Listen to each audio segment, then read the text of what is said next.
Welcome to Epictales universe, where the oldest questions still shine like lanterns in the dark, and where the stories we inherit become the stories that guide us. If your heart is drawn to mysteries that span centuries, to symbols that refuse to fade, settle in. Like this video, subscribe to the channel, and let's breathe life into a legend that has never stopped moving. The mystery of the Holy Grail. There are objects and there are symbols. One you hold in your hand, the other holds you. The Holy Grail is both. Some say it was a cup, a simple chalice of wood or stone, lifted at a final supper and later carried beneath a cross. Others insist it was never a cup at all, but a secret lineage, a book of living flesh, a current of wisdom passed hand to hand. Some whisper it was the philosopher's stone in disguise, or a fallen star ground to powder and mixed with tears, promising transformation to anyone who dared to drink. A vessel, a bloodline, a code, a quest. The Grail stands at the crossroads of history and dream, where scripture brushes against song, and crusaders meet poets, and kings lean over maps, searching for something that moves when they move. Let us start where many begin, with a supper and a tomb. In the Christian imagination, the Holy Grail is tied to the last meal Jesus shared with his disciples. The cup that held wine, blessed and given, becomes more than a vessel. It becomes a promise. Later, as the story deepens, Joseph of Arimathea appears, a wealthy man, a quiet ally, who lays the broken body of Jesus in a new tomb and, in later retellings, collects drops of sacred blood in the same vessel. A cup that once carried wine now carries something unnameable. Sacrifice, covenant, life. Centuries pass, empires rise and unravel. And then, in medieval Europe, the Grail is reborn, this time in armor and song. Around the year 1180, the poet Chrétien de Troyes begins a tale he never finishes. Perceval, or the story of the Grail. A young, untested knight sits at a strange court and watches a mysterious procession.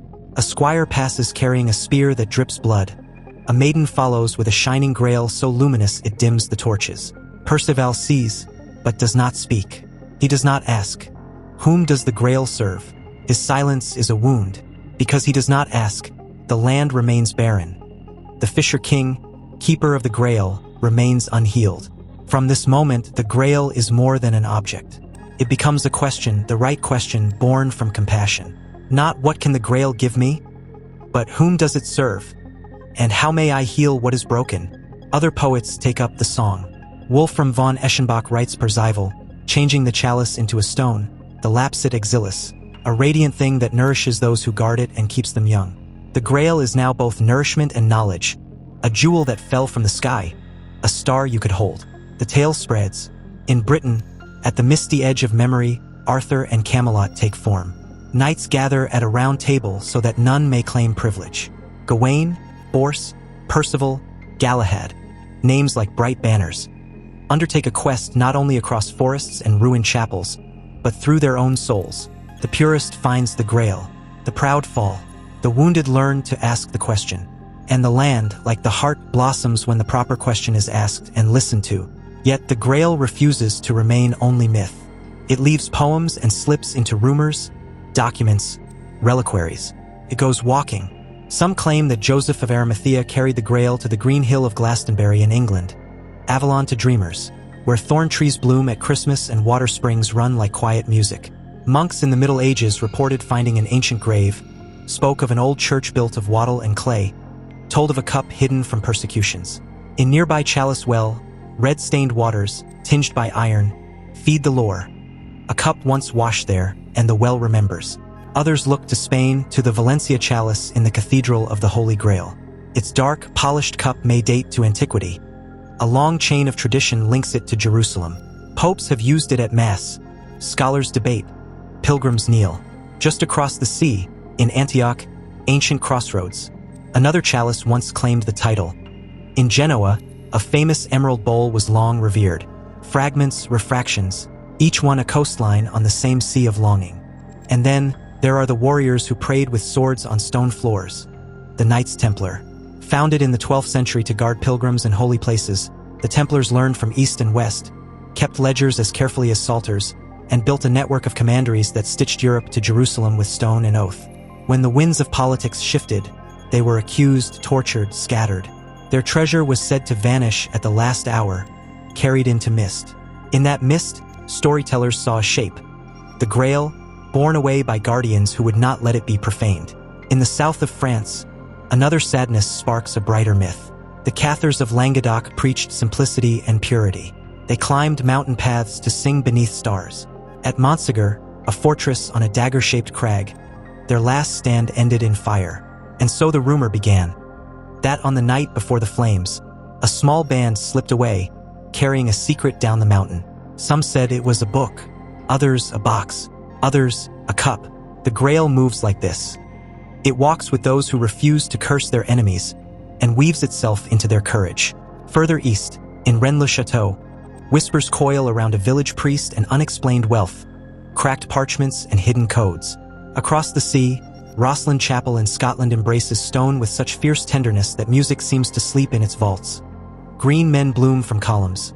Mason marks hint at maps only the hand can read. The Grail passes through these places the way a melody passes through an instrument, briefly inhabiting, then moving on. And then we arrive at a deeper rumor, one that turns the cup into a wordplay and the vessel into a body. In some late medieval and modern retellings, the Grail is the sangreal. Split the word one way, and it is the Holy Grail.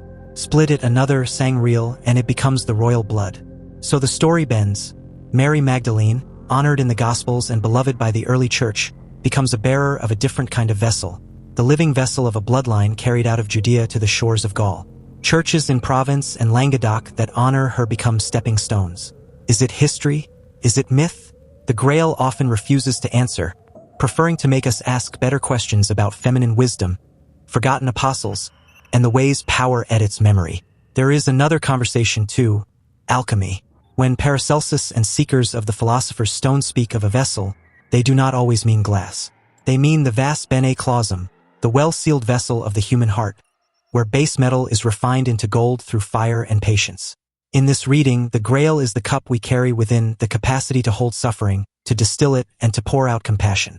The knight's quest then becomes every soul's discipline, to clean the inner cup, so that what it holds may heal. Scribes and saints add their own threads. Robert de Boron tells how the Grail was carved from an emerald dropped from Lucifer's crown. Others place it in the keeping of a hidden brotherhood.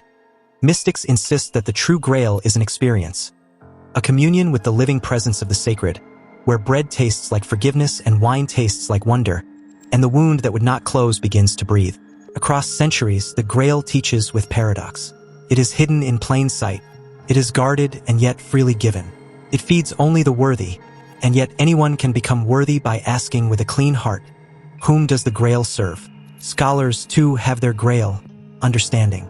They compare manuscripts, trace the lines between French courts and Welsh tales, Celtic cauldrons and Christian Eucharist, Persian romances and Crusader roads. They remind us that stories migrate like birds, nesting where they find warmth. A Celtic cauldron of plenty, a cornucopia that never empties, a cup of kingship. These ancient images seep into the medieval chalice until the borders blur, and we are left with a mystery shaped by many hands. And the supposed real relics? The Valencia chalice radiates its quiet claim. Glastonbury's chalice well makes the water sing. Antioch's silver, Genoa's bowl, minor shrines, and village reliquaries. It's tempting to pick a winner, to crown one cup. But the legend resists coronation. It holds all these claims the way a generous table holds many candles, each with flame, each with shadow. Here is what the Grail gives that no single artifact can: a pattern for transformation. There is a land broken by a hidden wound. There is a question unasked. There is a journey that begins only when the heart is honest. There is the temptation to triumph without tenderness and to take without asking whom it serves. There is the failure that teaches, the humility that opens the door, and the final knowing that the thing we sought was seeking us. The Fisher King waits still in every age, wounded kings in wounded lands, leaders who cannot heal because the right question has not been asked in their presence. And the Percival in us still learns, sometimes painfully, to speak, to ask not for treasure, but for healing, not for power, but for the person in pain. So where is the Grail now? Some would answer with coordinates and keys and locked rooms. Others would point to altars where bread and wine meet breath and fire. A few would point to a hospital bed, a prison chapel, a table where estranged siblings eat and weep and forgive. The Grail appears wherever a cup is offered and something like grace passes between hands. And what of the Templar's treasure? The Cathar's midnight descent, the Magdalene's shoreline, the coded chapels, the secret lines of blood. Perhaps the Grail wears all these costumes as a way to keep us moving, to keep us searching, so that we discover, along the way, what the tale was trying to teach us from the start. That the highest power is not hoarded, it is shared. That purity is not austerity, it is presence. That we are, each of us, called to become a chalice. Strong enough to be lifted, open enough to be filled, clean enough to refresh those who thirst. At the quiet end of the legend, when Galahad vanishes in light and Percival lays down his sword, when Arthur sails toward a horizon none of us can see, the Grail does not disappear, passes like a blessing into the ordinary world. A kitchen bowl doing a holy work, a cup of water given to a stranger, a question asked at the right time. How can I serve your healing? Maybe that's why the Grail never leaves us. Because whenever we ask that question, with a whole heart, the procession enters the room. The bleeding spear of our collective wounds, the Grail that can carry them, and something in the land begins at last to green. Thank you for listening, and for walking this long, luminous road with me. If this journey into the mystery of the Holy Grail stirred your curiosity or softened your heart, please subscribe to Epic Tales Universe, like this video, and share it with someone who loves old stories that still know our names. Until next time, keep your cup open, your question honest, and your courage kind. The Grail has a way of finding those who serve.